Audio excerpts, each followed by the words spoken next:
खुदा मकसद यही है कि जो रिसेंटली कंक्लूडेड लोकसभा इलेक्शंस है 2024 के, उनके नतीजे जो है वो सामने आ चुके हैं। हम तहे दिल से शुक्रिया अदा करना चाहते हैं तमाम उन लोगों का जिन्होंने अपना वोट का इजहार हमारे हक में किया है। करीबन 13,000 से ज़ायद वोट हमारे पहले इलेक्शन में पार्टी ने पाए हैं, जो कि कोई छोटी अचीवमेंट नहीं है।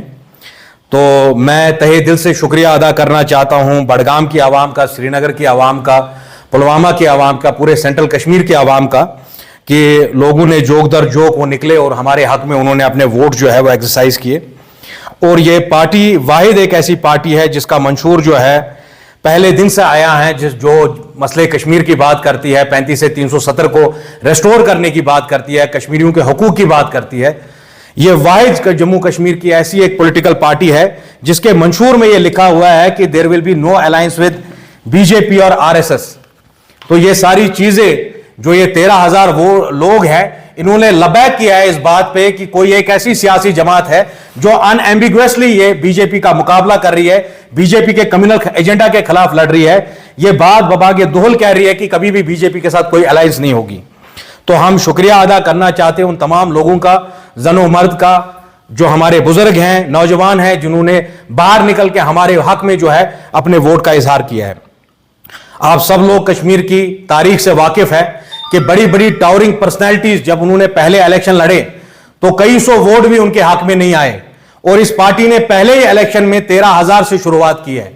तो ये एक बहुत करारा जवाब है उन तमाम लोगों को जो बारहा ये बात कहते हैं कि इस पॉलिटिकल पार्टी के साथ कितने लोग जुड़े हुए हैं।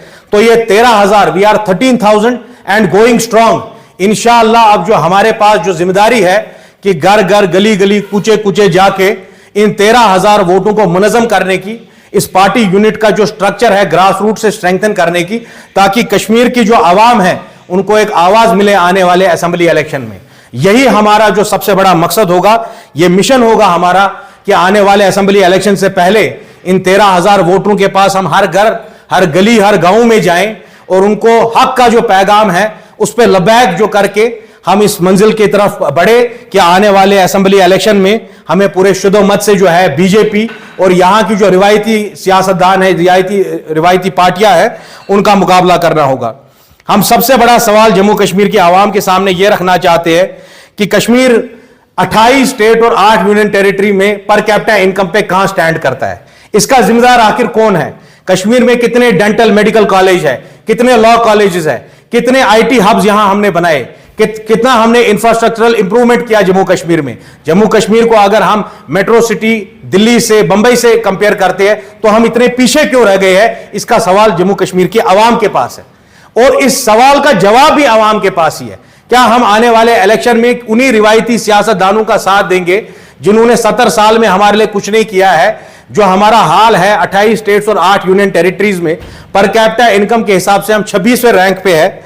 हमारे बच्चे आज भी एजुकेशन के लिए बांग्लादेश और हिंदुस्तान के कोने कोने में जाते हैं।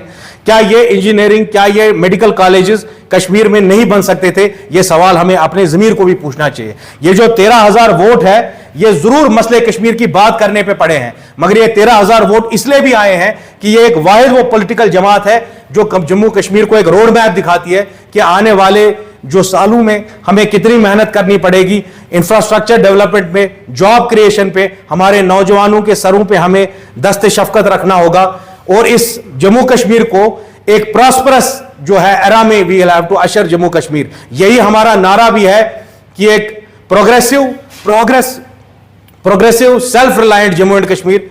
बहुत बहुत शुक्रिया। इंशाअल्लाह आगे भी हमारा इम्तिहान यही होगा कि ये जो 13,000 वोटर है हर घर, हर गली, हर कूचे में हम जाएं, इस पार्टी को ग्रास रूट से मुनज़्ज़म करें। यही पैगाम हमारा लोगों के लिए भी होगा। बहुत बहुत शुक्रिया जी। नहीं, we were and we parted ways with them because of some reasons, क्योंकि हमारा जो पैगाम है वो आया है कि भाई हमने, हमारी करनी और कथनी में कोई फर्क नहीं है। जो बात हम बर्द दरवाजों के पीछे कहते हैं यही बात हम खुलेआम मैदानों में भी कहते हैं, जिरगों में भी कहते हैं, जलसों में भी कहते हैं। वही बात हम दिल्ली में करते हैं जो बात हम कश्मीर में कहते हैं कि we want a dignifiable settlement of Kashmir issue. 370-35 से जो हमसे छीना गया, आपने फिरदौस साहब इस इलेक्शन के दौरान देखा होगा किसी भी पार्टी ने मसले कश्मीर की कोई बात नहीं की है। क्या इनका मकसद सिर्फ हमारा वोट लेना है और फिर हमें अल्लाह के भरोसे छोड़ना है? क्या फिरदौस साहब, हम सबको मालूम नहीं है कि कल जब बुलडोजर आएंगे तब उस वक्त शिवा नशाई कोई आना पड़ेगा, तब कोई और नहीं आएगा इन रिवायती पार्टियों में से। आपने किसी कंट्रोवर्सी की बात की, हम सबको तो आज सोचना चाहिए कि जो हमने 3 एमपीज भेजे हैं, कल को जब गवर्नमेंट फॉर्मेशन होगी या आखिर जम्मू कश्मीर के लोगों के लिए क्या करने वाले हैं। क्या वहां कोई ऐसा नुमाइंदा है हमारा जो नरेंद्र मोदी के साथ लोहा ले, जो नरेंद्र मोदी की आंख में आंख डाल के बोले कि भाई 5 अगस्त के फैसले हमें मंजूर नहीं है। जिस तरह आपने 70 साल से कश्मीरियों को कुचला है, क्या कोई वहां हमारी आवाज बुलंद करने वाला होगा या नहीं होगा, इसका फैसला कश्मीर की आवाम को भी कहना है। यह कोई आखिरी मुकाबला नहीं है। आने वाले असेंबली इलेक्शन में अगर हम किसी हक वाली जमात को पूरा जो है ताउन देते हैं तो वो उसका असर आने वाले जो हमारे राज्यसभा के इलेक्शन है उसमें भी होगा। मैं चाहूंगा कि जो कश्मीर की आवाम जो है, हमारा पैगाम जो है वो आया है।